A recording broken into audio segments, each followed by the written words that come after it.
This is a Kirkendall Barrett presentation, darling. Feed me, meow, meow, meow. Because of this podcast, I'm a gay icon. I'm so hot. I'm so good looking. My salad dressing is amazing. Like the internet at large, there are things you can do on the internet besides porn, but most of it's porn. A lifetime of Hallmark. Well, hello, everybody. This is your favorite day of the week. It is time for an episode of A Lifetime of Hallmark, where we talk about your favorite movies on both Lifetime and the Hallmark channel and try to make sense of them. I am Les Kirkendall Barrett. Hello, Jason Bowers. Hello, a very surprised Les Kirkendall Barrett. And hello, Kurt Fitzpatrick.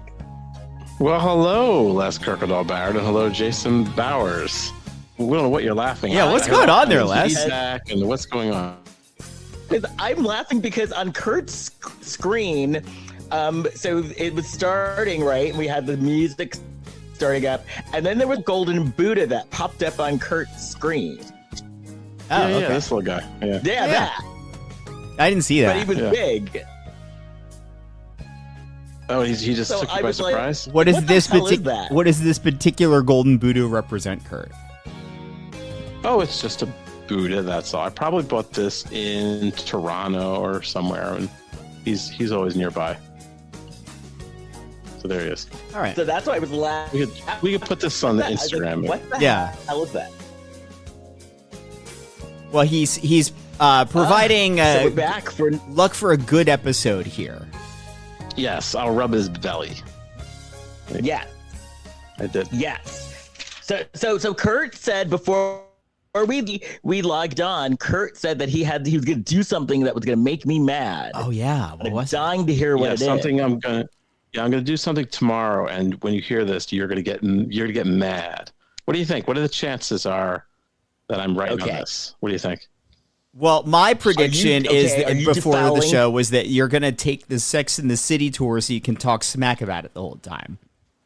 Okay. And what do you think, Les? Do you think this, whatever I'm going to do, you think it's going to get you mad? I mean, it's hard to gauge, but. Well, it depends on what it is. Fragile or. It depends on what. Here's what I'm going to do tomorrow. I am feeling fragile. Fragile? Okay, so this might, so you might be mad. All right, so I'm going to be in a show tomorrow, and I'm going to be on book. Oh, on book, not off. On book. Oh, okay. So this is going to determine whether I'm going to be mad or not. So we're recording this. I get a little. Go ahead. I was just going to point out we're recording this on Friday, August 22nd. So I did get a little twinge. Yeah. Yeah. All right, keep it together.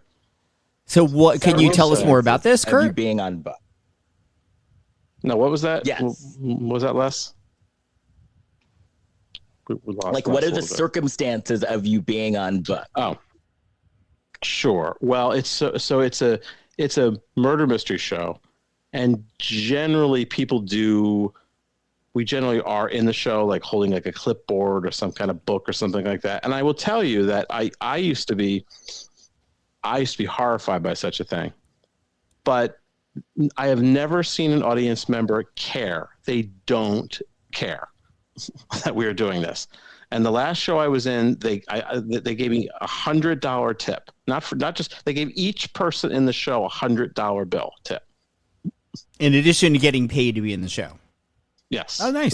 That's right. But what I'm also doing is, so there's one point in the show. So it's a Sherlock Holmes show. So I'm playing Watson. I have the clipboard because I've got to remember the stuff with the clues. I got, the other person's not going to be, they're not off book, and they're off book.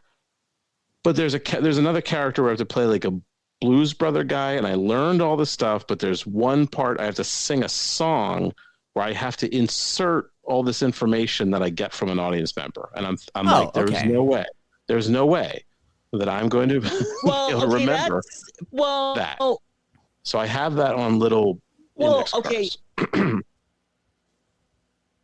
That actually, okay, so here's the question. Now, this is going to determine whether or not I get mad. So, information that you find out from the audience member, is it something like you find out on the spot and you've got to like incorporate it on the spot, or you had a few days? No, I get it. Well, on the spot's okay. I get it on the spot. And the thing is that it's supposed to kind of sound like it's supposed to sound like an improvised song, and I can improvise songs, but it's a script written out where you're like putting things in the blank. And I think I could learn. Yeah, exactly. And I think I could maybe learn that so it sounds like an improvised, but it would take me hours and hours because I'm learning a song, and then I've got to have this. I got to have the space where I'm putting things in at the last minute, and I'm like, no, forget it. Okay, I'm going to index card this. I believe acceptable. What was that? I find that acceptable. Yes, okay.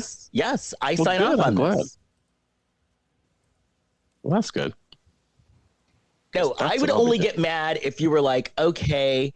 I would only get mad if you were like, okay, I've had this script for like 3 months, and I never picked it up to learn it, and so I'm just going to go on book. Then I'd get mad.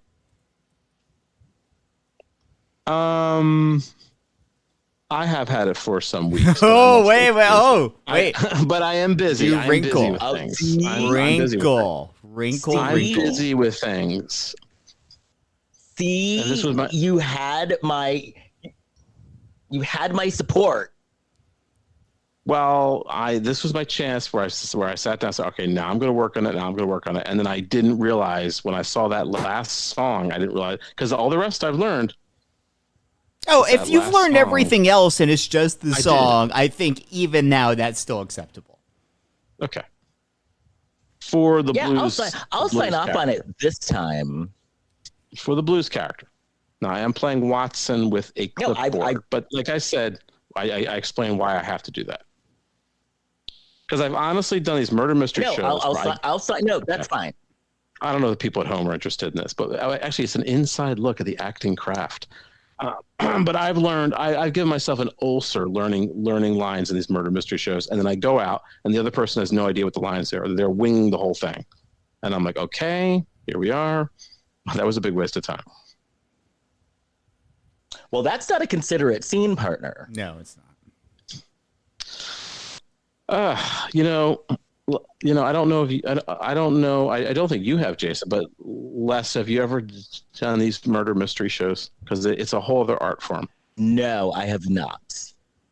It's not high art. I've been to one.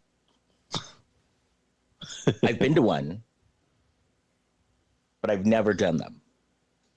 Yes. Well, here they are an experience. No rehearsals. Not even one. You guys don't rehearse? Not even one. You don't rehearse? No. We just get in there. The rehearsal is... show up? Yes. The rehearsal is us doing the show. And then we'll just do the show again. Wow.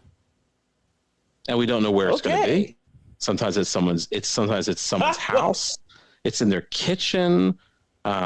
We did a show on a train. I think you might be in a sex cult, Kurt. Well, that would be fun. A sex cult? Right. Yeah. Well, the company did do a show in a dungeon, like a sex dungeon. Ooh, I would like to see that. Time.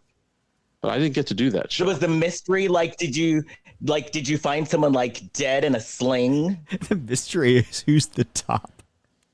There was a spanking table. There was a table where someone would get spanked.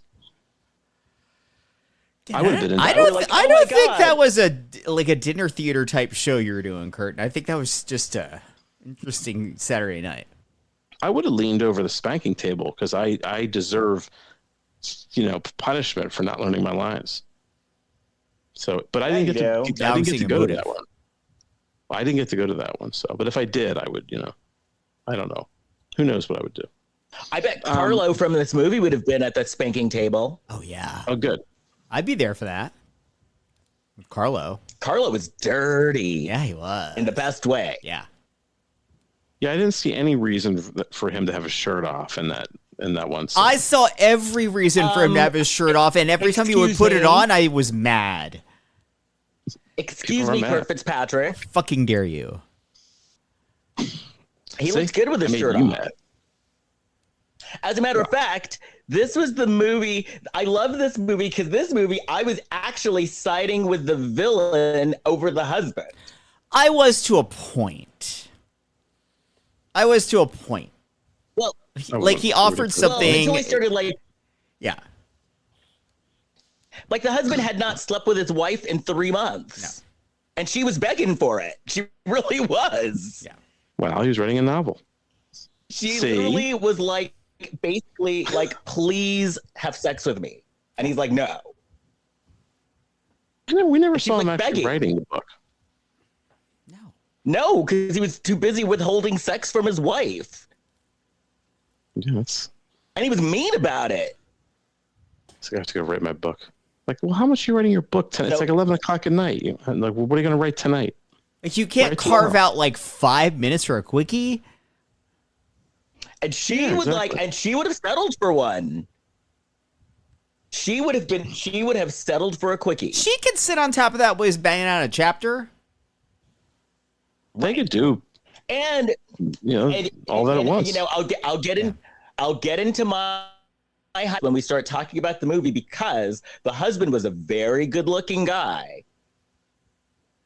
I think we've seen both him and the wife in a Lifetime movie, maybe together even.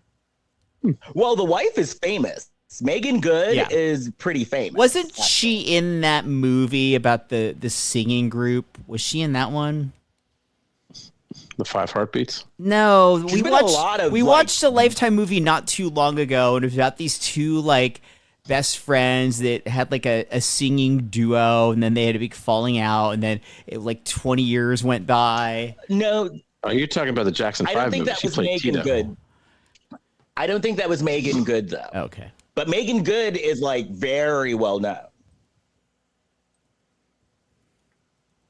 A relative of Wilson Good, the former mayor of Philadelphia. No, well, there you go. I don't know if she is or not. No, Megan Good is actually, as a matter of fact, okay, how do I put this in the nicest way possible without insulting anyone? Let's just say she normally does major motion pictures. Yeah, she was in Shazam, Fury of the Gods. She's done some Tyler Perry I was kind movies. of surprised. Like I knew the name, but I feel like I've seen her in a Lifetime thing before. It's probably like easy money for her. I will say this movie felt like it actually had production value. Like a lot of times Lifetime movies are trying to make people seem like they've got money, but it's very obvious that they don't have money for the budget. This movie felt like it had a budget. It looked good. Yes. Mm-hmm. Yes. Now, before we get to our friend who we normally talk about, did you guys see the news? Did you guys see the news about Lil Nas X? Yeah. I did, yeah. I'm curious if, because all the headlines are saying after he was walking down Ventura Boulevard in Studio City in his tighty whities and his white boots, they're saying that he was arrested and then hospitalized for an overdose. But if you see the video, like that's not an overdose. That's just a dose. Like that, not to be crass about it, but it's just like there's a difference between like, okay, you're clearly on something to like you're on something to the point where like you're overdosing. Right. He was overdoing it. Yeah. Because I like you're ill and like they're either like you're going to the hospital, like you're in an ambulance, or you're laid out. Like overdose, you are at death's door almost. Now, did you guys are in LA? Were you able to like get up on your roof and see him like walking down the street? Well, this is at 4 a.m. He's in the valley, so that was probably about 6 miles from where I'm at. Oh well. Yeah. Depends on how high your building is. And I saw the footage, and he was prancing, too. Yeah. Like, I knew the area immediately from the video. I was like, oh, I used to live right by there. Oh, I did, too. Yeah. I did, too. I totally knew where he was. Well, maybe he was training for like a half marathon. He's out like vigorously walking at 4 a.m. And his cowboy. That's what Les is doing. So I kind of look at it more of like, you know, and you know, I've been there. Like it looked more like he had a night out. Yeah, not to diminish whatever state he may be in and what other substances he may or may not have been doing, but like it looked like he just had a big night. He was a little messy, but not too bad. And it was just like, I'm not wearing clothes right now. I'm just walking down the street. Big deal. That's at least what I saw. He had a night out. He wanted to continue the fun. Yeah. Even though it was on was it on a Thursday? But people go. No, it was a Wednesday night. Wednesday night, yeah. But people go out on Wednesday nights here now. This is a big city. People go out on Wednesday nights. And who was filming him? It looked like he had it was allegedly some just like passerby that was like driving down Ventura. Yeah. Because, I mean, could you imagine you're driving down Ventura and you're like, God, that's Lil Nas X. Even if it's not Lil Nas X, you're like, is. what is this person doing in their underwear and a cowboy hat and white boots? But they don't look, I don't know, they didn't look dirty or anything. They just look like dirty. He didn't look unhoused. Yeah. He didn't look unhoused. He looked... The problem is... This brings up an important point, though. Now, this came up in the Brooke Shields documentary. It's too many people are famous these days. That's the problem. So if I saw him, I would not necessarily know who he was. Well, you might not, but kids probably would. Oh yeah, kids would know. I mean, he's had gay people and the kids would know for sure. I did. Yeah, I do recognize some of his songs. He was supposed to perform at Pride this year, but backed out at the last minute. Backed out at the last minute. Yeah, I like Lil Nas X actually. He has this one video where he's like in a locker room, and I'm like, oh my God, this is a good video. There's one where he's like in the Old West. There's one where he's Satan. Well, that's cool. Well, we wish him the best. Hopefully everything's okay. Well, but you know who doesn't like Satan? Kurt, do you have any Blac Chyna news? Doing a piece of China. China. I'm talking China. The Blac Chyna Report. Here's Kurt Fitzpatrick. All right, now you have a choice. Do you want to hear about Blac Chyna and Dream Kardashian are the ultimate mother-daughter duo in rare photos? Or do you want to hear about Tokyo Toni roasts 50 Cent following social media run-in with fitness two times? Tokyo Toni, for sure. Okay. Tokyo Toni. Okay, so this is from hotnewhiphop.com, which we've used many times. This is an article by Devin Morton, recent article. All right, so excuse me. So 50 Cent recently spoke on the fitness two times drama with his mother. And 50 Cent took to Instagram to roast him. A little confusing. Okay. 50 Cent and Fitness Two Times recently had a brief back and forth on Instagram after 50 told Finesse to call his mother. Finesse's mother, Gloria Alexander, recently claimed that her son hasn't been helping her out financially, leading to her facing eviction in Texas. She also alleges that she experienced narcissistic abuse from him. Tokyo Toni is now weighing in on the situation, specifically regarding what 50 had to say about it all. The reason for the alleged lack of financial assistance from Finesse to his mother stems from an apparent argument. Until recently, my son was helping me pay my bills, but after a falling out, I've been left to manage everything on my own, Gloria said alongside a GoFundMe she launched to help raise money for her move. 50 Cent offered his take on Instagram. Hey, Finesse, you look just like your mama. Man, just call her. I said, what the F do you think when that happens? Nothing, look at her and say you want some of this money or not. Stay your ass off the phone, Ma. Who showed you how to make a video anyway? At one Finesse two times, please don't say nothing crazy. Finesse responded by telling 50 to call his own son, Marquise, who he has been in financial disputes with in recent years. Tokyo Toni addressed 50 on Instagram Live. She said, this dude, 50 Cent, he do too much, she started. She then took aim at 50's mother, calling her a prostitute and saying she wasn't a good hoe. Look at his own son. Look at his own son. He don't even F with his own children, and he's worried about someone else's son. Are you kidding me? Of course, Tokyo Toni has experienced her own fair share of familiar drama with her daughter, Angela White, formerly known as Blac Chyna. The replies to Live Bites' Instagram post call that out, while others accuse Toni of clout chasing with these latest comments. 50 Cent does not tend to let people speak about him without some type of rebuttal. So it'll be interesting to see how he addresses Toni whenever he does respond to her inflammatory remarks. So that's it. We as a society, I think, are worried about like just AI taking over and taking all our jobs and just learning everything and not needing us. But I feel like if AI reads that story with the same information knowledge that we had going into it, it will break AI, because I did not understand what was happening there. You didn't? I understand what. I had a little difficulty understanding 50 Cent's explanation. Who is Finesse? And who is the Finesse two times? Yeah. I'm not sure who it's just Finesse two times. I don't know. So apparently Finesse, I don't know who Finesse two times is. Good research. Well, this is what I'm saying. Is like I don't understand any of what's going on here. Well, Finesse two times apparently has issues with his mother. So he had an argument with his mother. Who is Finesse two times? I don't know. Who is the mother? The mother of Finesse, she gave birth to Finesse two times. This is what I'm saying, is who are these people? Finesse two times is...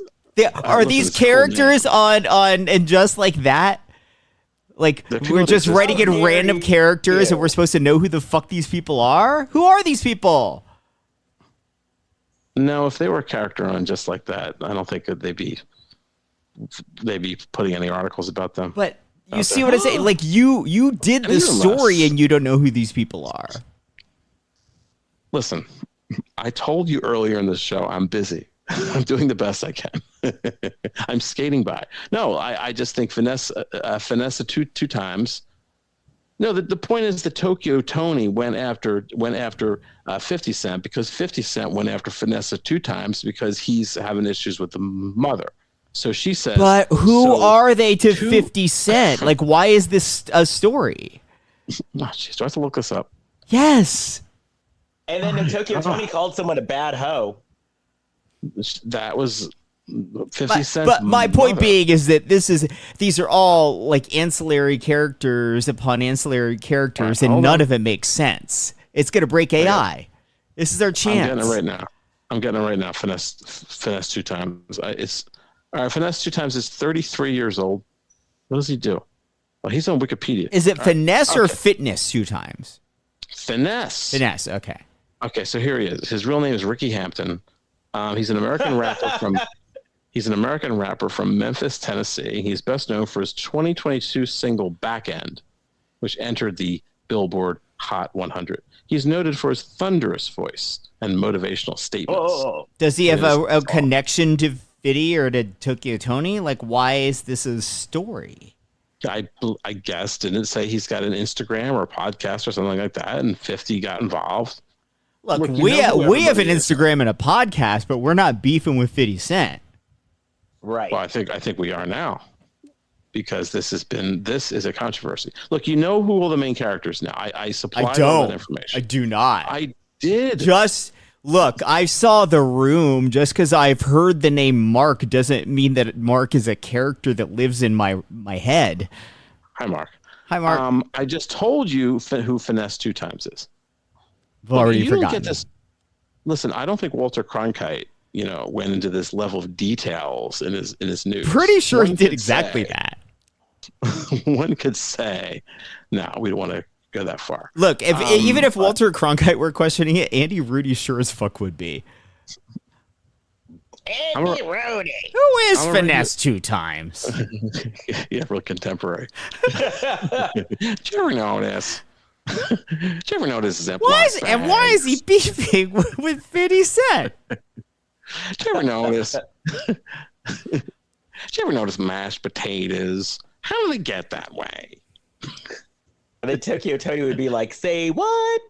I don't know. I gave you all the details. I don't know why you don't. And I told you who finesse 2 times is. So I wonder, okay, because you know how there's always a story behind a rapper's name. I wonder what the story is behind finesse 2 times. A lot of people are wondering, such as me. Like, who the fuck is he? I just told you. You just saying that his name is finesse 2 times is not telling me who he is. Oh, wait, listen to this. He signed with Atlantic Records, a joint venture with Moneybag Yo. Moneybag Yo's label, Bread Gang. And I love that name. I like that, Moneybag Yo. And Blac Chyna is also one of the Memphis. Wouldn't you love it if Blac Chyna was white? I would love that. Well, finesse 2 times, Blac Chyna. So finesse 2 times has had some legal issues also. In July 2023, the Houston Police Department issued an arrest warrant for Hampton. His real name's Hampton, charging him with theft between $30,000 and $150,000 after an enterprise rental car. What? He said he didn't return he the was car. Said to be driving. He didn't return it. Yeah. Okay. Well, just pay for the insurance. Finesse 2 times. Come on. Okay, so does that help you out? Do you have more information now? No. All I know is that he's a a person that once didn't return his rental car on time. And he's not helping his mother. Maybe He had 2 an times. argument with his mother, and he's not paying. He's not paying his mother, and this became a whole thing. They're criticizing each other. Who So are 50 they Cent, in the celebrity verse? Who are they? Like this is a story about Tokyo Toni and 50 Cent. Yet I have no idea how finesse 2 times is related to them and why either of them has an opinion. You did not. Everybody, roll back your cassette where you recorded this on, and you can hear, because I want to go through it again. I told you 50 Cent's criticizing finesse 2 times. I know that he's criticizing him. Who is he to 50 Cent that 50 Cent feels that he needs to chime in on who he is? Well, that's what you have to ask 50 Cent that. Okay. We'll have him on the show. Next So time that's 50 your Cent's in a Hallmark movie. You're saying that why is 50 Cent invested in this? That's what you want to know. Mm-hmm. Okay, I don't know. Yes. He thinks it's his business. And more importantly, why is It's Tokyo Toni invested in this? Because they think it's their business. You know people like this. Everyone's business is their business. Well, man, I didn't know we were going to get so deep into this. You know who I want to get on this show? Who? I want to get Gavin Newsom shit talking on this show. I love Gavin Newsom now. Yeah, I enjoy it. You're governor. Yes. Yeah. Oh, he's on fire right now. I'm like, because you know how I love shit talking. He's taking shit talking to a whole new level, and I'm here for it. I like it because it's just parody. It's satire. Right. And the fact that the other side is like flipping the fuck out when it's like he's just doing the same thing that you guys are doing. Like literally the same thing. That's why they're flipping out, because they realize that they can't stop him from doing this. What's he doing? I haven't been up so on this. he started a new Twitter account called Gov Press Office, and all this account does is tweet smack about Trump and other Republicans, but it does it in Trump's online style. So it's like all caps, using like corny, stupid, insulting nicknames, talking about himself in third person as if he's the greatest, posting memes of him like hanging out with Jesus and stuff. It's hilarious. Even if you don't like Gavin's policies, you look at this and you're like, okay, that's actually kind of smart. The way that they're doing this is really, really smart. Okay, well, that's good. It's very entertaining. Very entertaining. Yeah, I think I did like see something about that, but. And you know what else was kind of entertaining this week? This movie. Well, let's I do was that. actually entertained by it. I was too. Before we get into that, though, that we do have some other big stories that we need to. We do? Yes. Oh. And now, a Lifetime and Hallmark and June Squibb update. Oh my Oh, god. yay. Here's Jason. So, we'll start with June Squibb. June Squibb is coming to Broadway. June Squibb is going to star along with Tony winners Danny Burstein and Cynthia Nixon and Christopher Lowell in Marjorie Prime. It's going to be starting in the winter. But I was just thinking about the Broadway schedule of 8 shows a week at June Squibb's age. Can you imagine that kind of schedule? She's a tough broad. Good for her. Her understudy. Her understudy is Lucy. That's like the first mummy that they ever found. Female mummy. How dare you? Years ago. That's her understudy. Well, because what's her name? Lucy. Lucy's out of work now that And Just Like That has ended. Oh, isn't he mean? I know. Let me see. Both of you. No. Let me take a look. Well, Lucy, Cynthia Nixon is in this show, so it does Lucy tie was early? into me making that joke. She's dated to be 3.2 million years ago. Yeah. She's amazing. We all know who Lucy is. Okay, so please continue. And then, this is big news for just what we do here, talking about Lifetime and Hallmark movies. On the same day, both Lifetime and Hallmark announced a bunch of layoffs. Oh, yeah. Hallmark eliminated 30 jobs. They've been making some tweaks to the way they do their productions and stuff like that. Lifetimes are mostly in unscripted because they have a lot of reality shows now. They've got that one with the Grizzlies, but that's going to affect these movies because they're already working with tight budgets. Yeah. I wonder what positions those people had that they. And didn't they say that they're getting rid of more of their reality shows? Lifetime or Hallmark? Lifetime seems to, that's where most of their layoffs happened. And they used to have big They have show? Married at First Sight. Is that the show that just moved to Peacock or is about to move to Peacock? Yes, Married at First Sight moved to Peacock. Yeah, I think with the loss of that show, that was a big hit to them. They had Project Runway for a long time. Which, isn't that back at A&E now? Yep. Yeah, so I think it's on Hulu. Okay, so Lifetime is getting out of reality, basically. What's the show? The Virgins. So there's some show Virgin That's on Islands. TLC. I watched that show.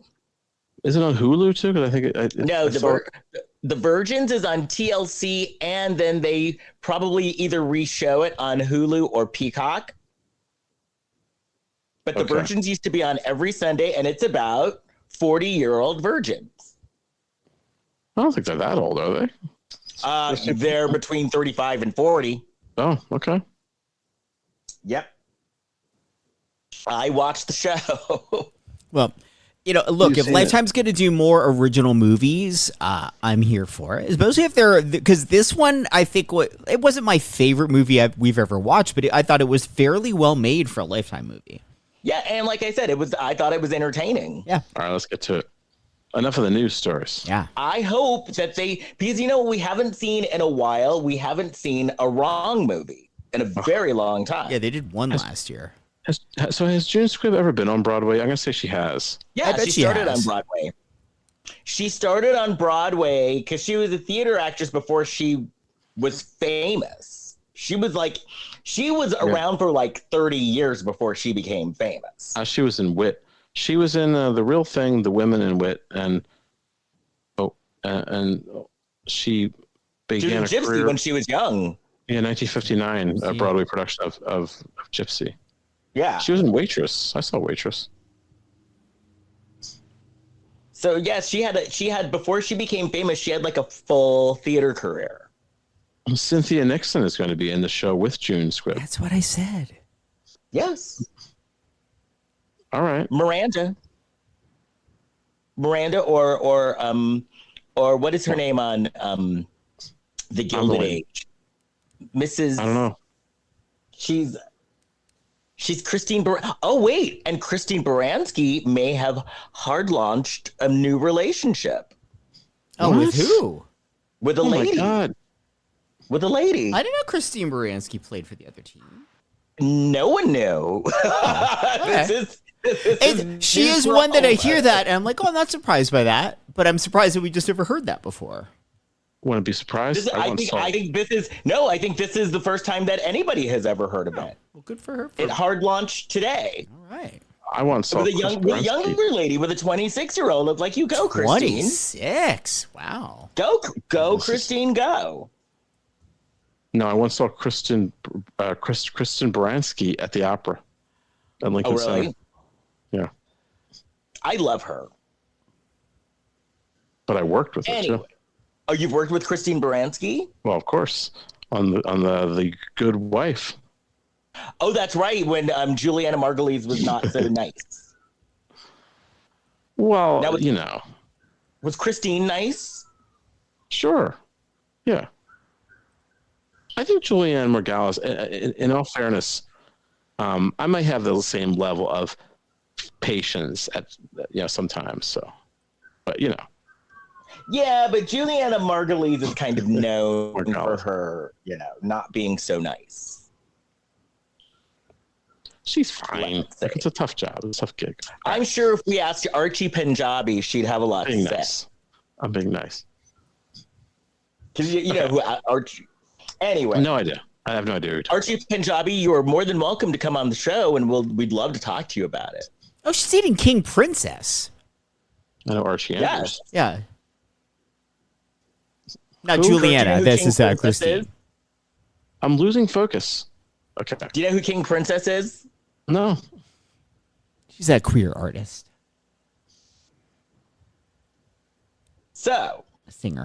I'll never let you go, which is the name of the movie. Oh yeah, let's do it. Yeah. Okay, so we're Thanks in for sticking with Berkeley. us. Yes, here we go. We see a couple, and they're driving their daughter to college.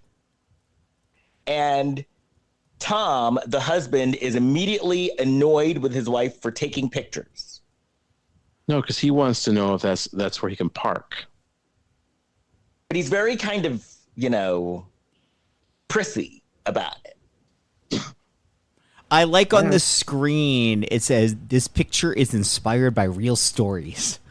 Which I really want to know what was the real story behind this. That's such a vague thing to say, though. Isn't it literally most art inspired by real stories? Real stories. Okay. Oh, and then I noticed that the song, like the background song, was a very happy song. Oh, I felt like we were watching the beginning of a Hallmark movie here. Yeah. Like, Hallmark loves to do, sunny and like everything's good and like the music happy and fun to start the movie. And that's how this started. And so, like, the daughter, it's her first day, and then, like, we meet, what's the daughter's name? Sophia. Sophia, and we meet Sophia's new roommate, and Sophia's excited about being there, and Yeah, but the dad had a box that said shoes on it, and the box, like, it could hold a mobile home in it. It was huge, but like he didn't seem to struggle even the slightest if that was actually filled with shoes. No. Like that would have been a heavy box if filled with shoes. But don't they say, because we find out that he hasn't been having any sex, don't they say that, like, when you don't have any sex and you, like, save up all your energy, like, you're extra strong? What? You'd still see him No, they struggling a don't. little bit. Okay. Yeah, that's what they say. Like, if you don't have any sex, like, you have that, you can use that energy for other things, like strength. Like carrying shoes. Yeah. Well, you should have used it to write his fucking book.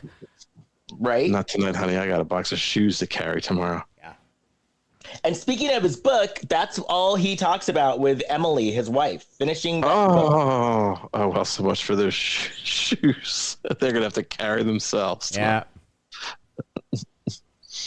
There you go, folks. And explicit material.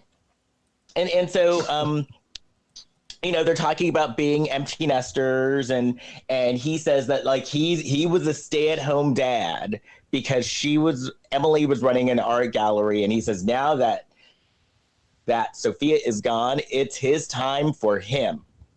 To write a book? He was a legit dick about that, though. Dick! Because Yes. He's like, I've had to stay home with her. And she's like, well, I had to like get a job so that one of us could stay home. He's like, it's your passion. She's like, being a gallery manager isn't my passion. I was an artist.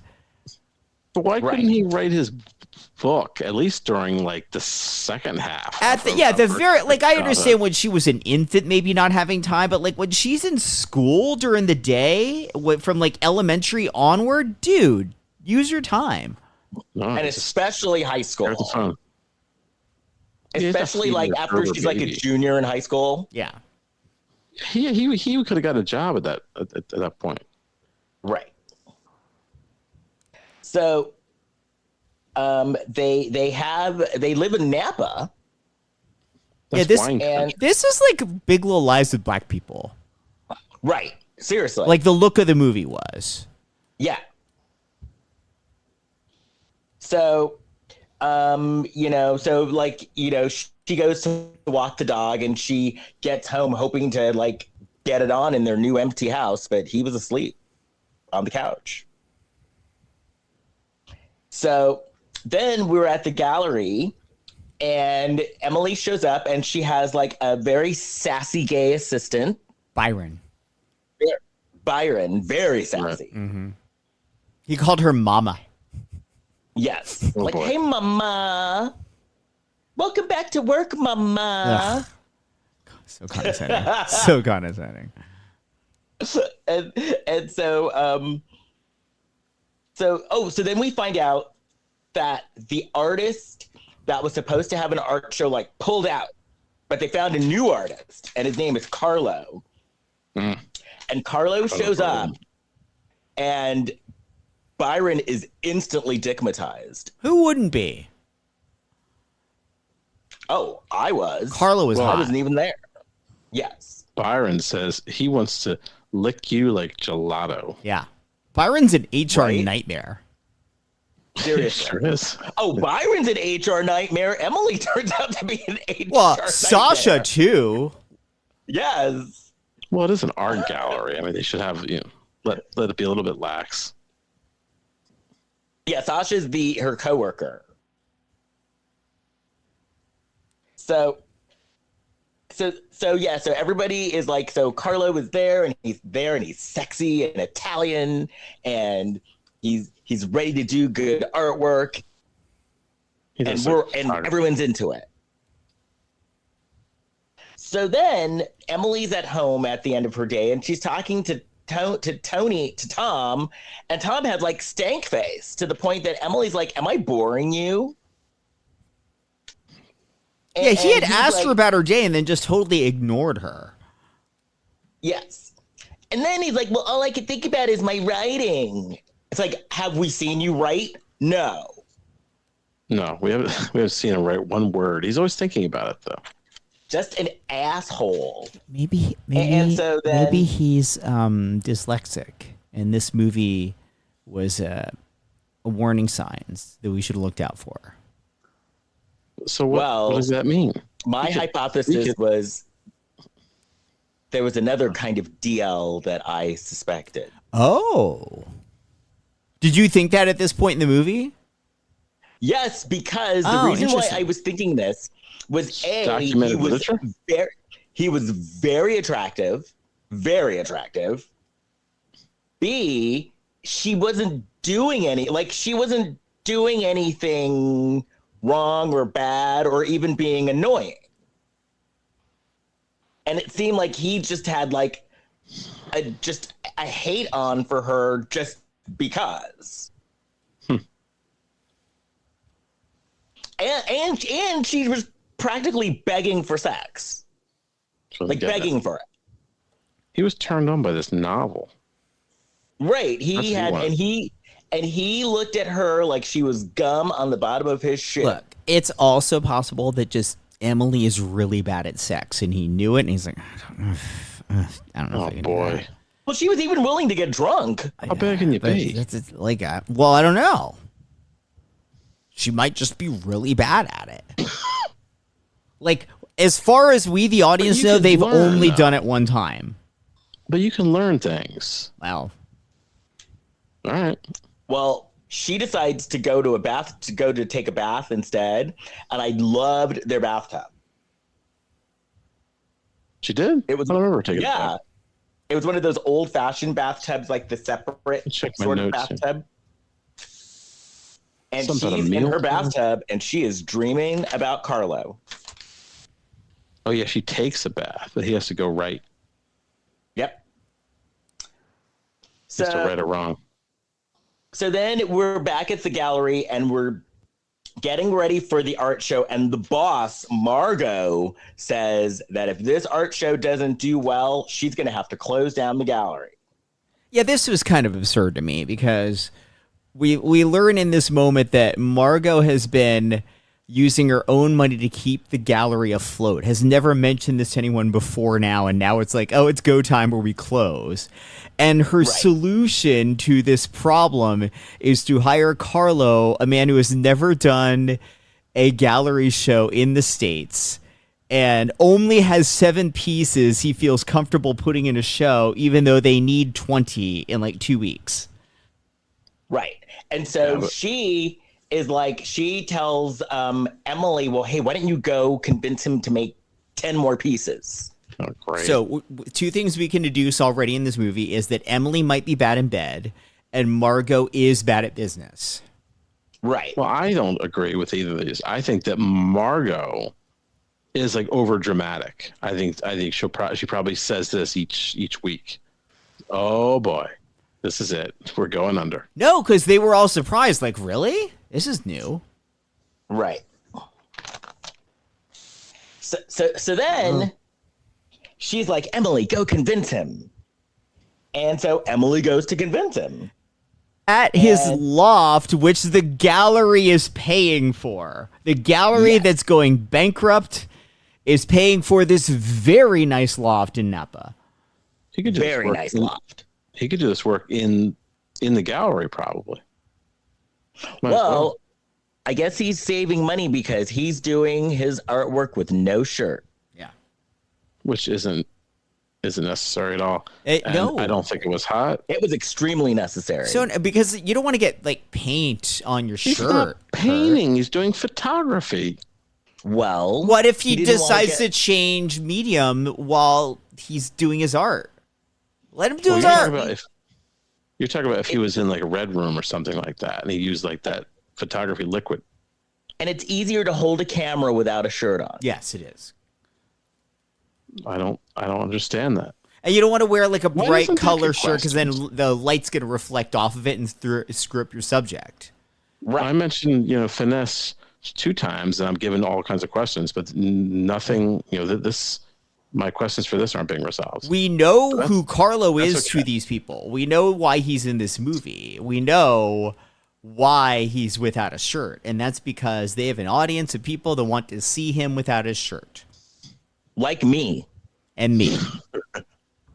Right. I bet you even finesse 2 times is like, oh, I get it. Right? Yeah. He like finesse 2 times is like, oh, that's Carlo 3 times. So he's like, Emily shows up, he is like hitting on her, and she's loving it. But she convinces him to make 10 more pieces. He has every line in the book, and she's like eating it up. He's got a model there, and she's in a barrel, like an old time barrel that you kind of roll around. Well, she's gonna go hop over the Niagara Falls. Yeah, right. Exactly.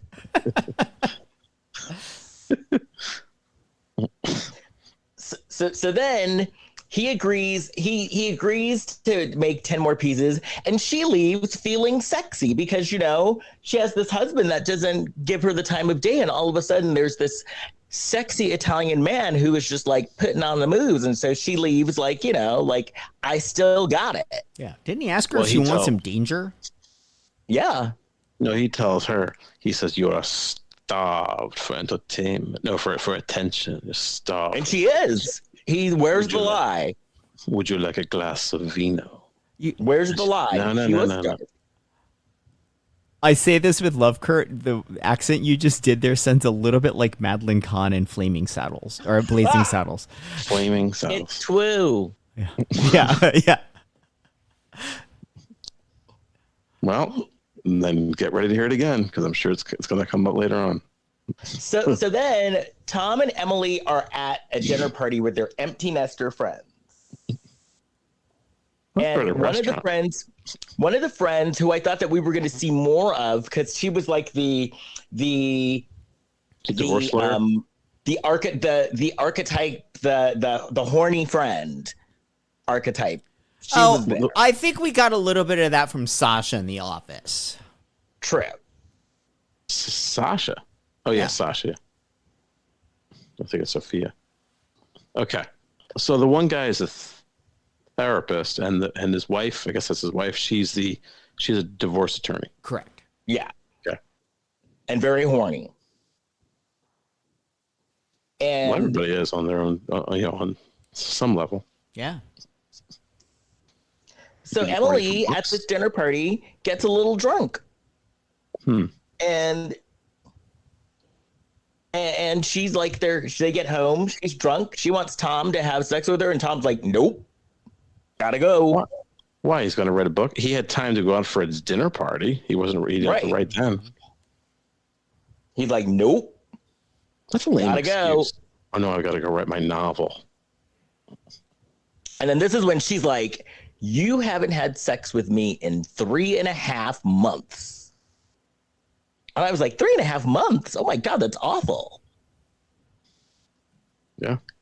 I was like, he really hates her.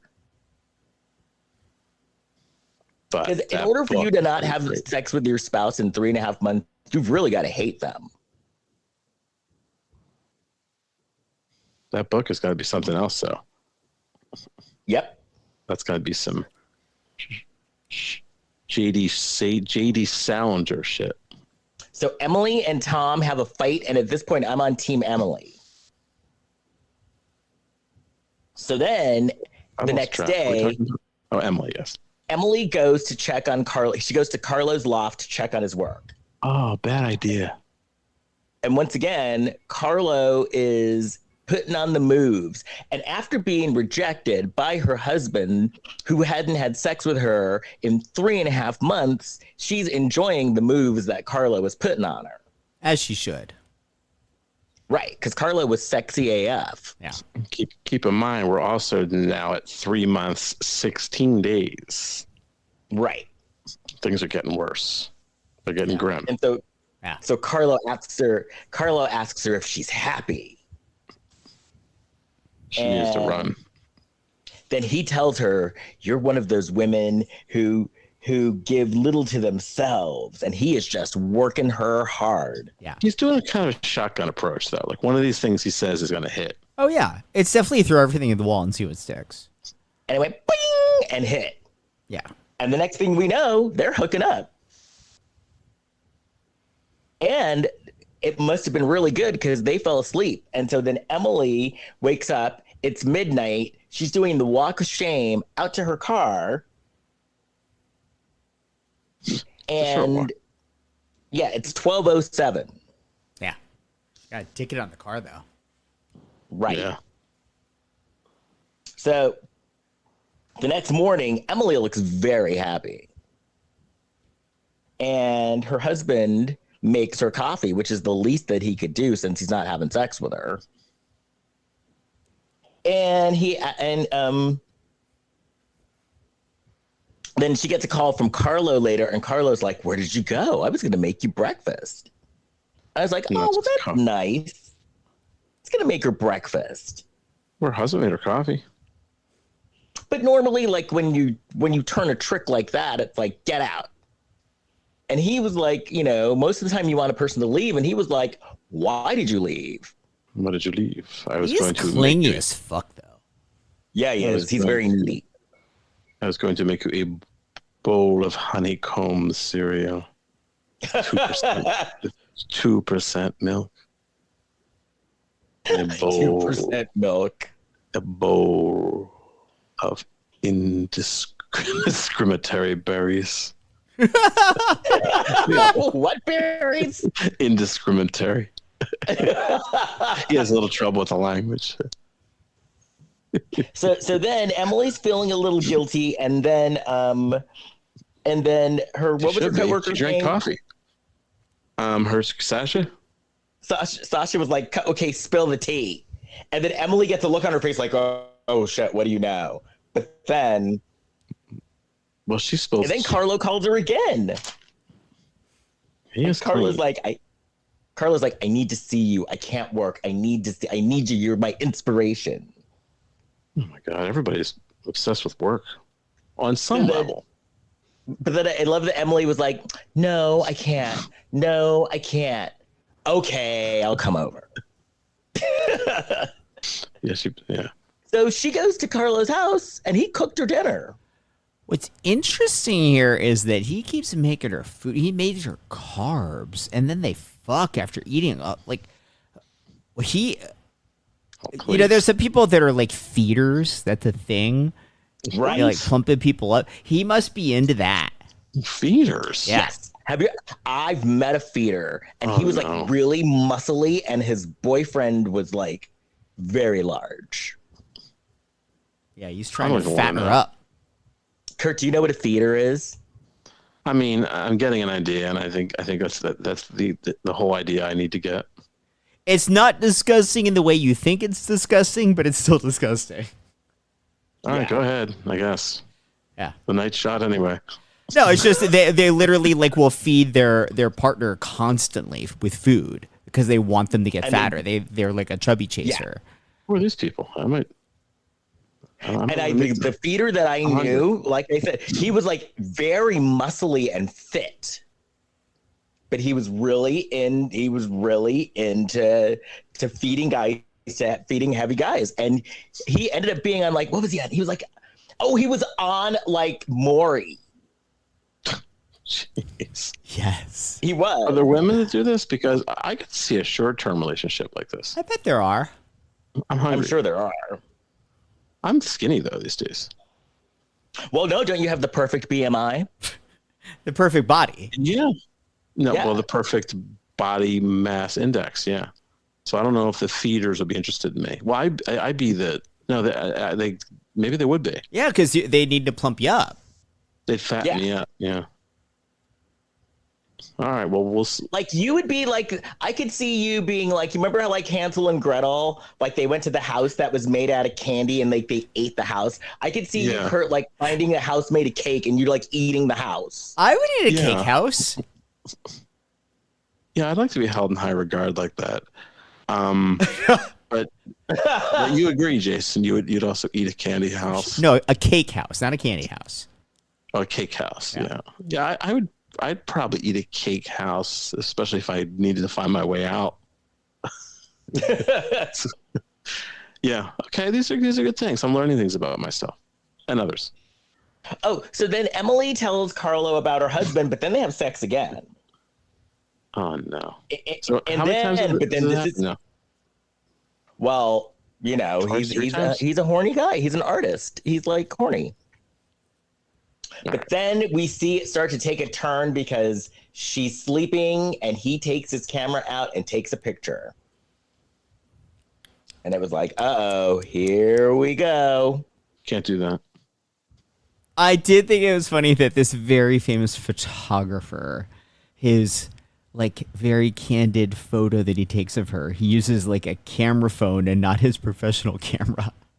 Right. Yeah, you'd think he'd set up some lights and some. Well, isn't the iPhone 16 supposedly like? No, it's very good for amateur photographers, but he's a professional photographer who has equipment. That's literally what he's there doing. Right.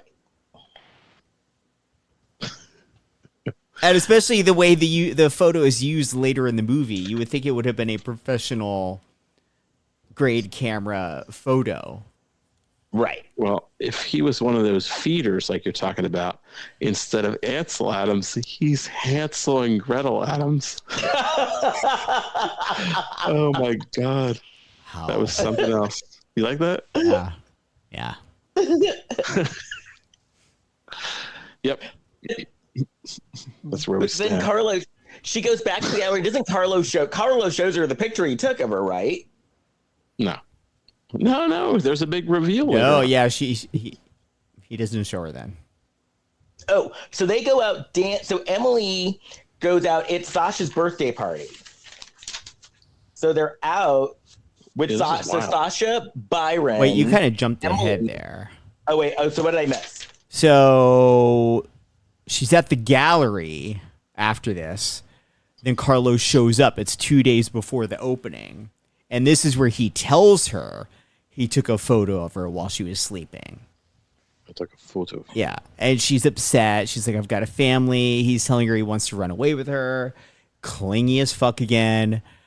Then Margot comes in. She takes Carlo out to lunch. And Sasha figures out, oh, something's going on here. And so Emily kind of fesses up. And what I thought was weird is that she's spilling all this to Sasha. Spill this information to Byron the gay. Right. She told him? She should have told him. He would know what to do in this situation. Because your gay friend won't judge you. Yeah. Ladies, tell your gay friend, we won't judge you.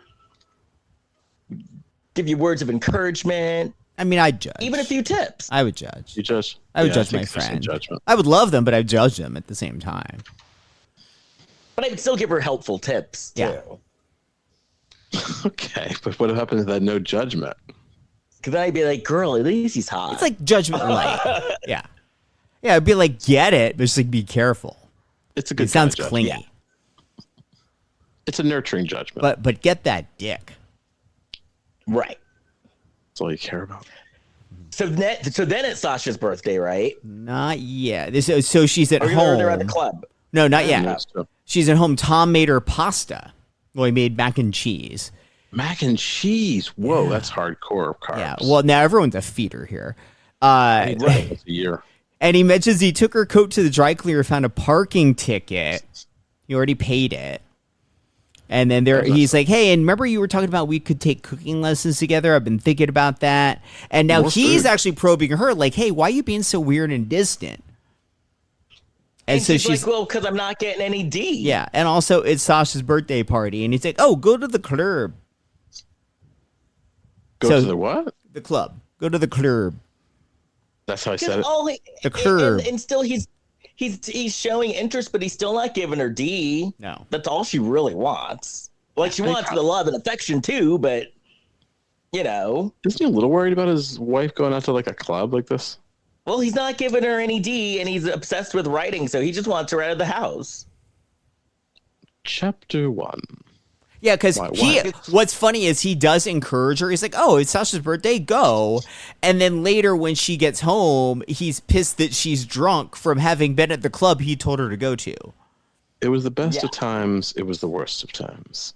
Well, because, okay, so she's at the club with Margot and Byron and Sasha, and then they're there, and all of a sudden Byron, like, pulls out the Molly. No, Sasha did. Yeah, and Margot wasn't there yet. It was just Sasha and Byron. Sasha gives her Molly. Is that what it was? Because it was some kind of prescription. Well, that's what she said later, but it was definitely Molly. Or maybe it was Molly. Yeah. It was because she was feeling it. You could see she was feeling it. So they all take Molly. And isn't this like during the week? Yeah, and they have the gallery open the next night, too. Well, this is art. Like a very, very important day of work is the next day. Well, you know, artists. Look at me. This is my next day when I'm going to do this murder mystery show. But tonight I'm out late, irresponsibly doing a podcast. You should do some Molly. You're right. Do some Molly. Go dancing. Show of hands. How many people listening to our podcast right now are on Molly? I'm sure they all are.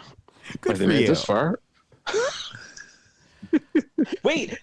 So then after they do their Molly, after she pops her Molly, then Carlo shows up. Yeah, and Margot.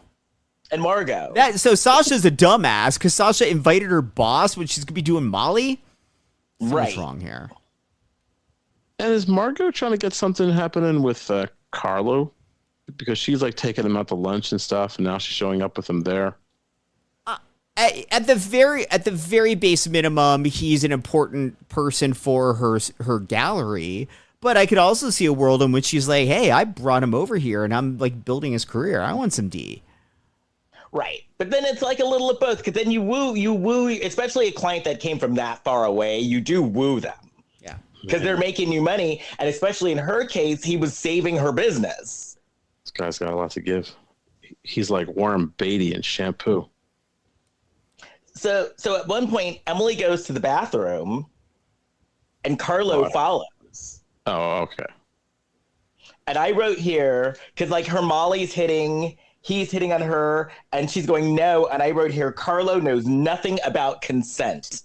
He has no respect for consent at all. No. Molly goes straight through you. So the Molly hits, and they have sex in the bathroom. On like the sink? Yeah. Yeah. It happens.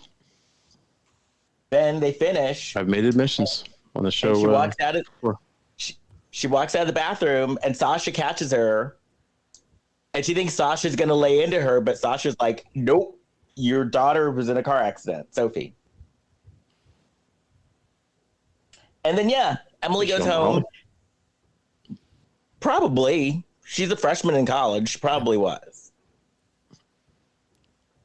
What kind of drug is Molly? What else is it called? MDMA. E? Yeah, ecstasy. Ecstasy. You know, I was in a kind of a professional setting, and somebody said, my brain is on E. and I said, ecstasy? And I don't think she thought it was funny. She meant empty. Oh. Oh. I actually wouldn't have gotten that right away either. I thought it was like ecstasy. That's the first thing I thought. So she goes home, and Tom is like, you're drunk. You took pills. Yeah. And it's like, fuck you, Tom. Yeah. You told her to go. You want her at a house so you didn't have to bone her. And so what? She took a Molly. She's a grown ass woman. She's an artist. What do you expect? Yeah, but now in Tom's defense, she lies and she's like, "Oh, Sasha gave it to me. It's prescription. It's okay. She gave it to me to relax." Well, it's like, even if Sasha had a prescription for whatever that was, Sasha giving it out to other people does not make it okay just because it had been a prescription at one point. Emily did not have a prescription to this. But being a married person, sometimes you gotta lie. Interesting. Sometimes you gotta pad the truth a little bit. Well, Emily does a lot of that in this movie. Are those new clothes? No, those aren't new. Are those new clothes in the closet? No, I didn't buy anything. And they've been like in the trunk for like a week. Yeah, and you sneak them in. They're price tag on. No, you're not allowed to buy new clothes. Price tag off. You're not allowed to buy new clothes. I'm allowed to buy clothes, but just sometimes you don't want. Sometimes you don't need to tell. You don't want to have the conversation that's not that big a deal. Exactly. Because it would be a big deal. No, because it's my money, but I just don't feel like explaining it. And then you end up wearing the same outfits. Or here's another conversation that you'll be able to understand, Kurt. I understand this one. Are those why did you get a bunch of new books from that bookstore in Fresno, that little bookstore that has the fringe shows? No, I didn't get any new books. But they're cheap.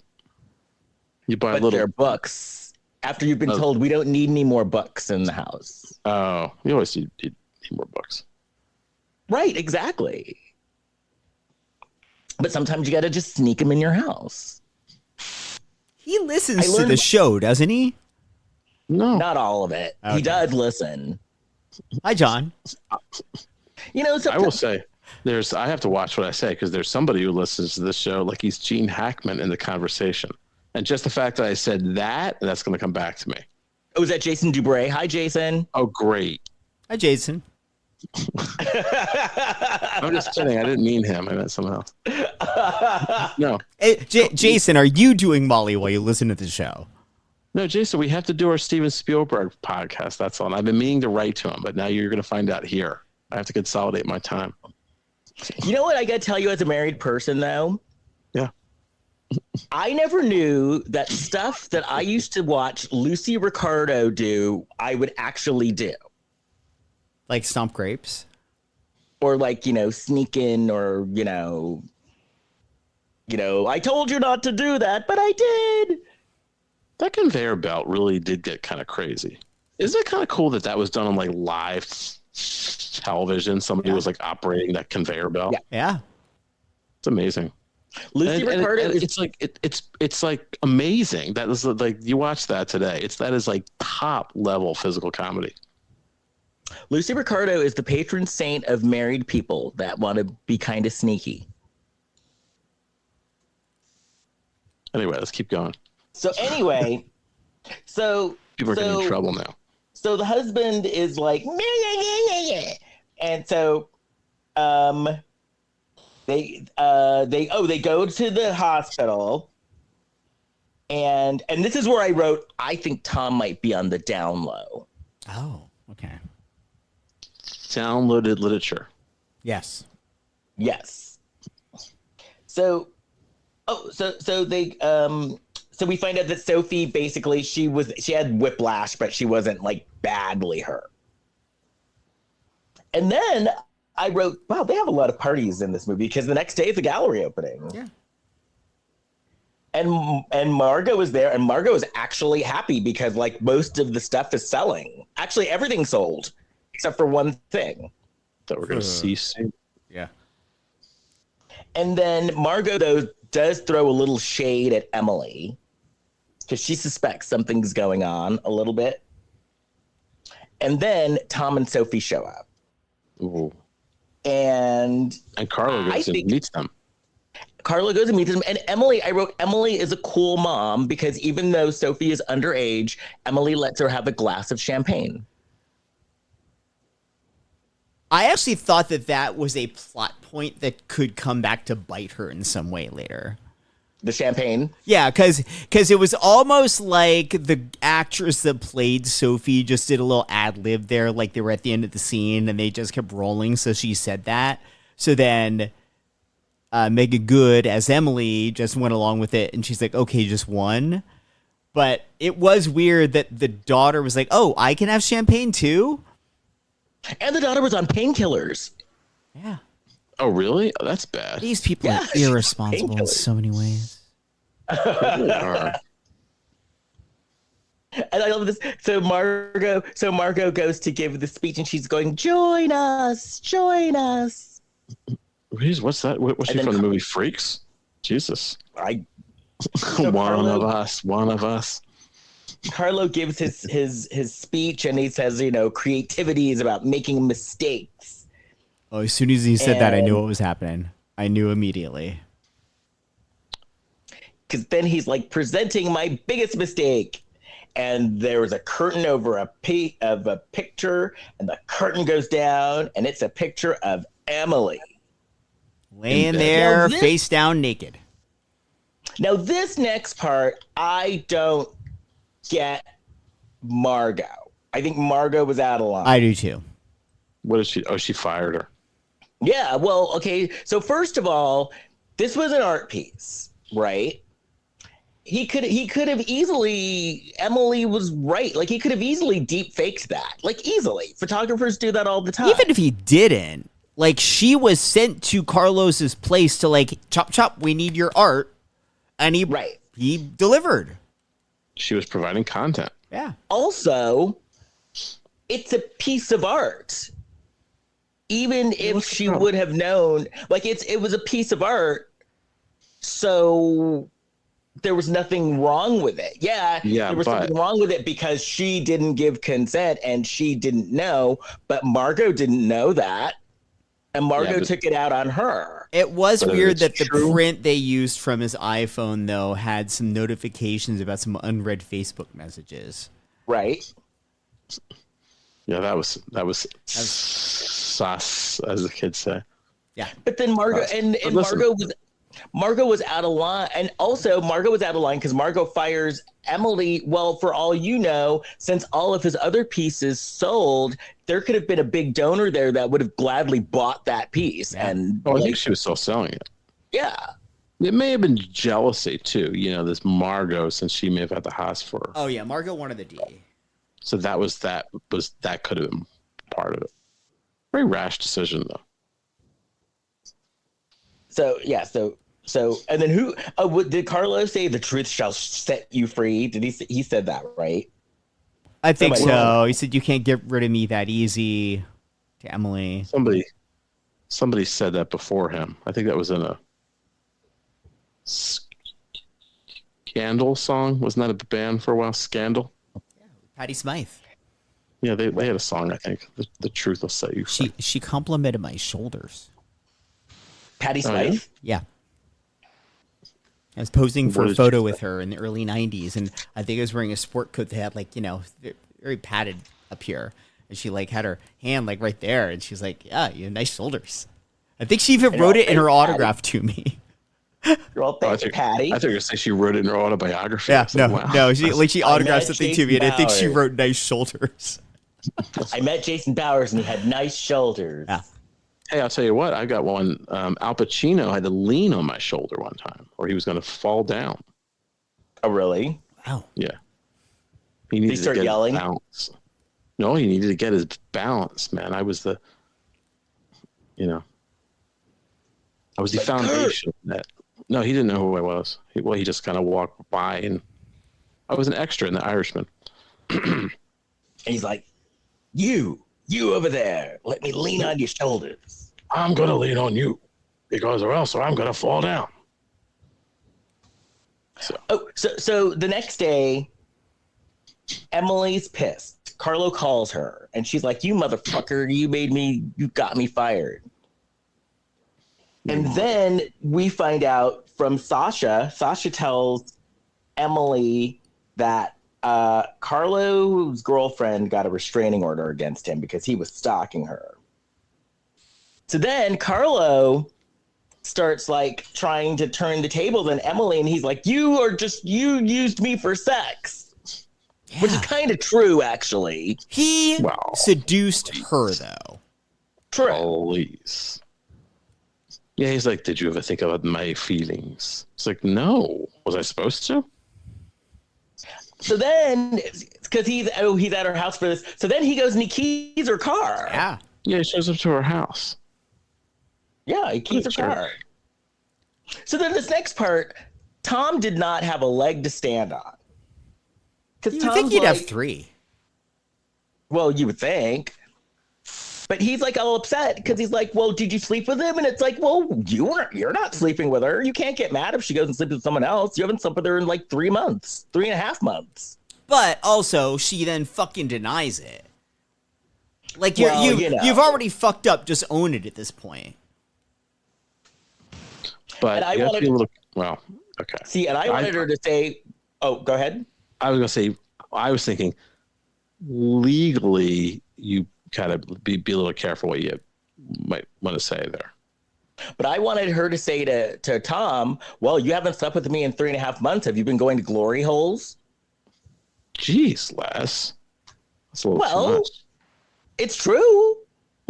It's true that he could be. It's true that he could be. He could be. Wow. Like I said, this was a very handsome guy. Do I want to ask about this? No, maybe not. About what a glory hole is? Go for it. Let's tell him what a glory hole is. I do know what it is, but where would you find such a thing? Do they exist? Wherever now? wherever the hole it presents itself. They do exist. They still exist today? Yeah. Oh yeah. Oh yeah. We're like, oh yeah. I've got my junk in one right now. Jesus. Yeah, so the person who's renting the next apartment is I'm the feeder. Administering. Administrative work. I don't know. I didn't even find any information. But yes, there are glory holes. In restaurants? Yeah. Really? Yeah.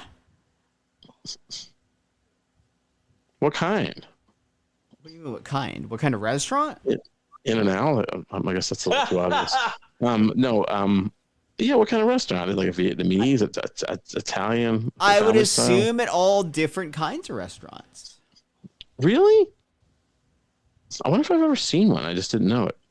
If you notice a hole at or near crotch level that looks big enough to put something in, it's a good Then chance it's it's a the glory glory hole. hole. And someone's on the other side? Yes. Someone could be on the other side. Doesn't necessarily mean there's somebody there to receive the glory. Have you ever been in a situation where something came out of the hole? I have not. I have not. He is not, see? I have. All right. But I've I'm only gonna also, like, I've bet been people at home followed don't know into a about this. bathroom by a guy that I'm like, oh, I'm not into that. So I'm sort of ignoring any attempt at making a pass at me in that situation. Okay. So, Because sometimes Alright, things that's all I'm follow gonna you learn. around and you're like, I'm good. well, that's all I'm going to learn because I can't Google it because then my algorithm is glory holes day and night. Read airports. Yeah, just look it up. Google. Airports? Google. Google. Yeah, airports are notorious for That's- glory holes. That's security risk. But you've already gone through security. Airports have holes in the walls? All right. I think we've covered enough. Gotta move on. Your cell phone's gonna have like. No, it's not. I'm not putting anything in. Much like a glory hole. Where am I? The show's Oh. filthy. Or is it natural? This is Then when her Tom and gets Tom- home and sees the keyed car. Yeah, Yeah, he sees a keyed car. and then she's like, "Tom, the picture was a deep fake." And then they start talking, and then Tom kind of like softens, and then they're like, "Well, hey, you know what? Why don't we move?" That'll solve it. So they decide to move to Berkeley or San Francisco. Initially, decided to that's move- what they said. Yeah. So He Then was really. there's- Never mind. So then she was talking to the realtor. Now, Kurt, you had a stint as a realtor? Did you have to I do did. stuff like that too, like go and sit and talk to the person? Yeah, I And like- never. Let's see. I was a buyer's agent, so I wasn't a seller's agent. But I did host like open houses and things like that. Did you ever look So for she's glory holes in the house? Yeah. I just assumed it was a sign that the house needed some work, contractor work. But now I'm thinking differently.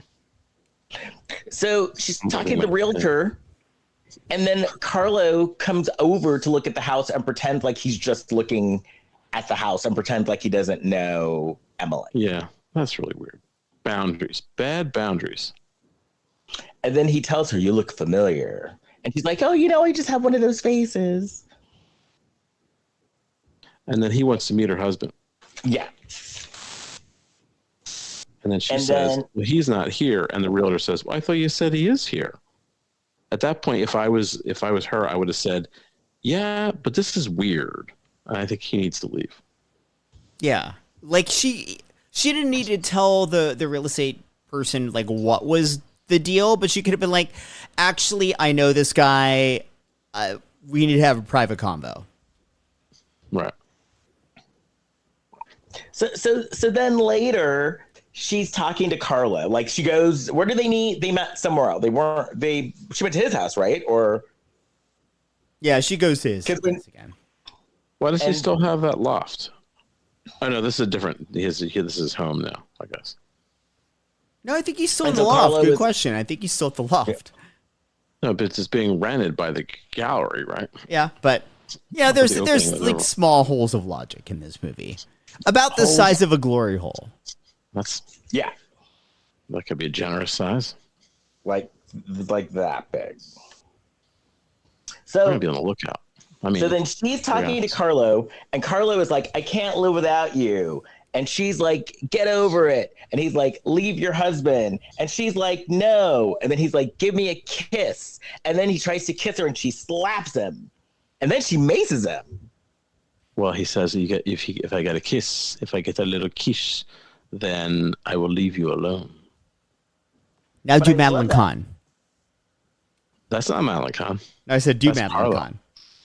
I don't know what Go, that. it's true. It's true. It's true. I don't know. Or go, Give me a kiss. Go out of my face. They're having the 40th anniversary of Clue, and I just saw Madeline Kahn in a clip from that. Flames up the side of my face. So there you go. So then, after she maces him, she gets into her car, and then the next thing we know, they're in Berkeley in their new house. Not in San Fran. No. I always thought of Berkeley. Wasn't that place where there were like the hippies were, or like the Yes. beat writers and all that stuff? Yes. Yeah. Yeah. And I didn't grow up in the West Coast, so like I have general associations with like with the West Coast. so Okay. so then Tom's now being nice. Like That's all of a nice. sudden he's being nice. And did she get a new gallery job or did she Yes. start her own gallery? New gallery job. And so they look very happy. And so, but then we look over in her new neighborhood at her new house, and Carlo is watching her.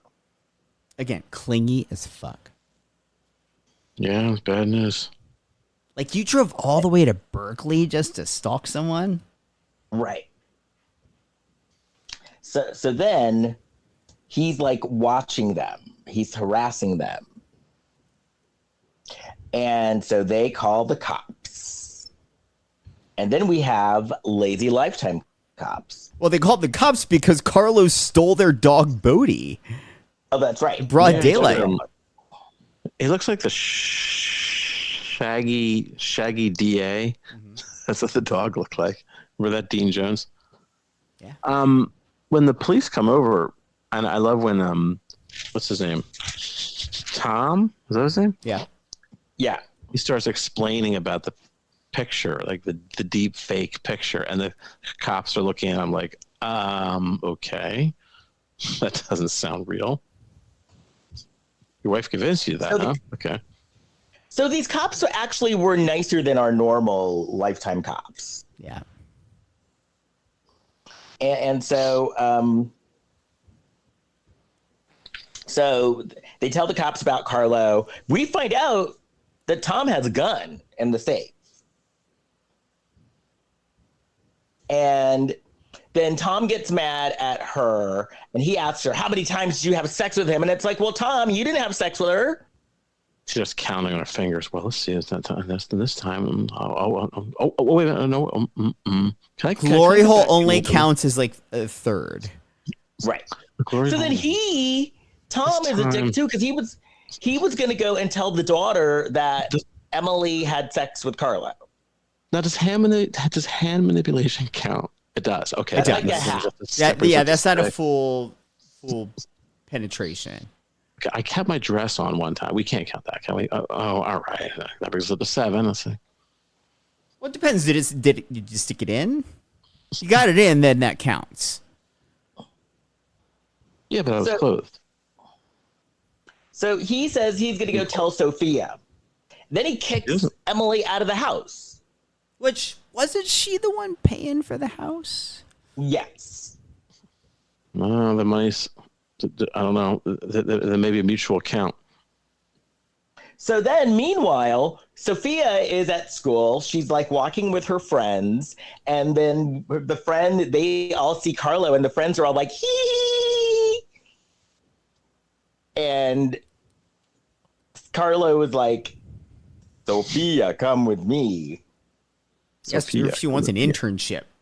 Yeah. And she's like, I sure do. And then some. This is like 1 hour photo with Robin Williams stalking. So then Carlo so then Carlo's like, well, come into my car. Come, I'll give you a ride. And then they take a selfie before she gets in the car. Why did she want an internship? Well, because she's like a photography student. Yeah, she was majoring in some sort of art track as well. Okay. Yeah. Yeah, she was a photography student. And so Carlo goes to Emily's house with Sophia. Tom is there. He ties up Sophia and Tom.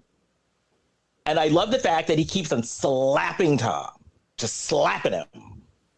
Hauls off and punches him.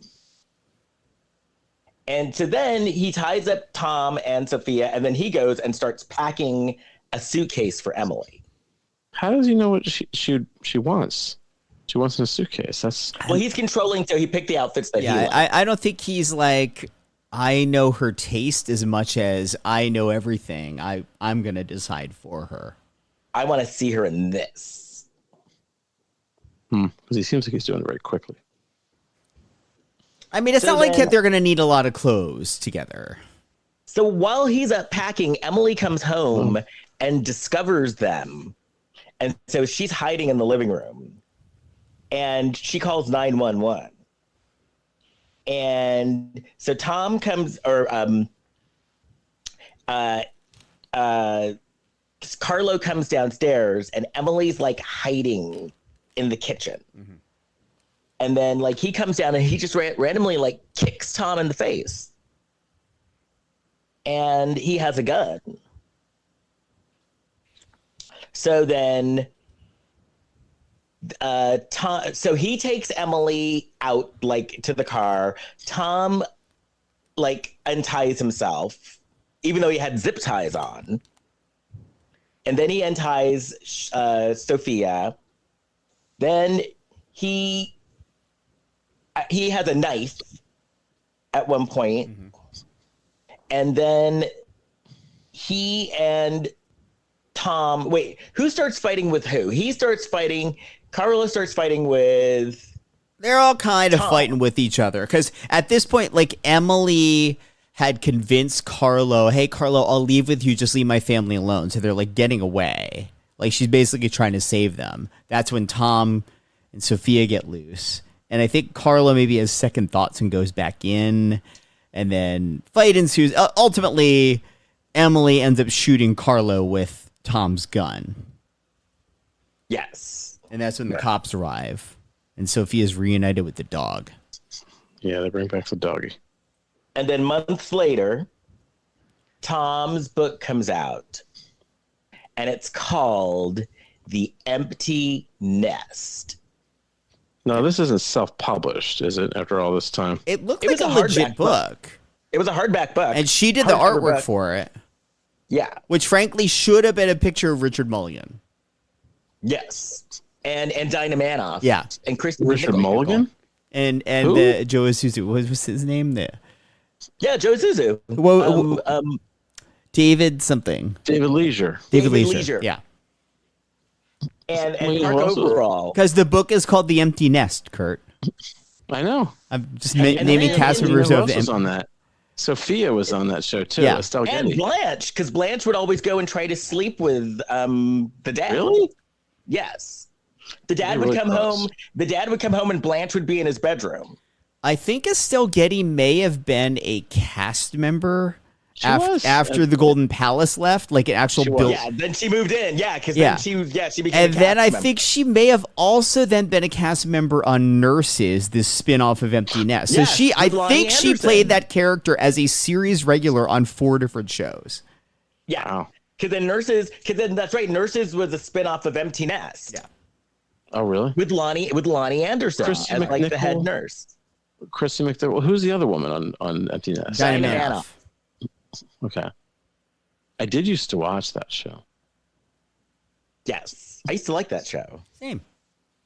My grandmother. Life goes on. That's one of the shows that she used to watch. She used to watch those shows, the sitcoms. She goes, I don't really think they're that funny, but I like the little stories.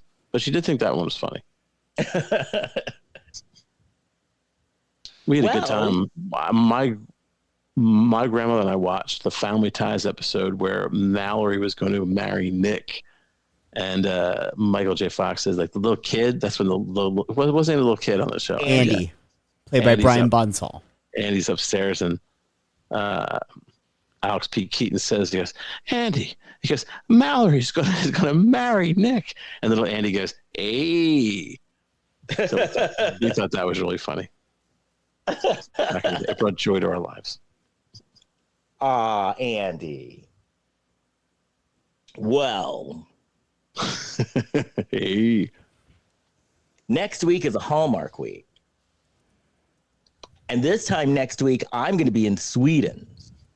What? Oh, yeah. Yes. Oh, yeah. Yes. Are you writing your new album with Max Martin? Yes, of course. He's got a studio right near where I live. He's doing ABBA. Mamma mia! He's going to join Ace of Base. Are you on Taylor's new album? Are they Swedish? Ace of Base is Swedish, yeah. Taylor who? Swift. But I had an Taylor idea. Dana Dane, will you please sit down? I had an idea. Okay. While I'm gone, we could have little episodes.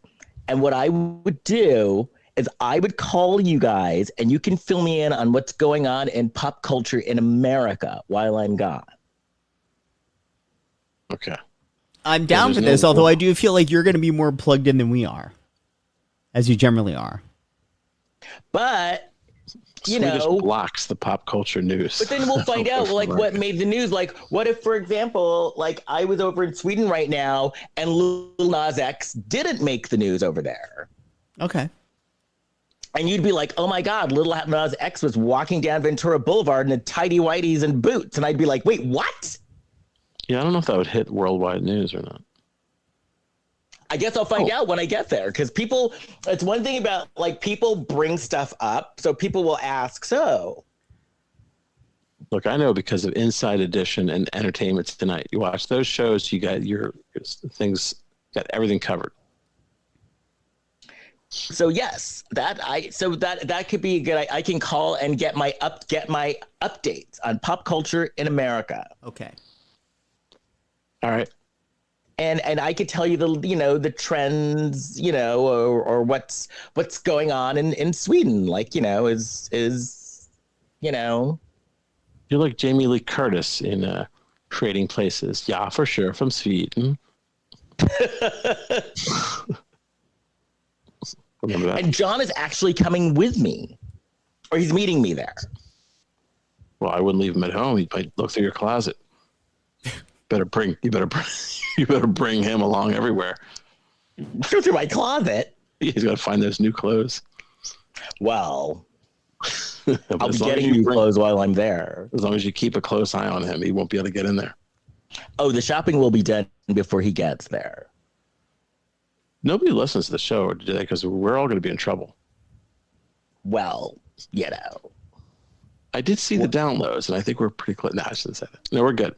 In fact, we somebody we had on our show started her own podcast. Yes, I want to. Oh yeah, Karen Richmond.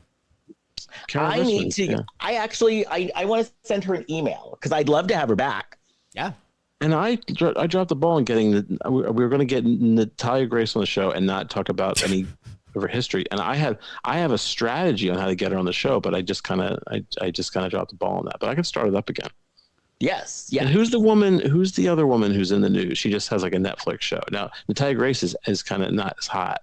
This other woman, it was like her and her boyfriend were accused of murdering somebody.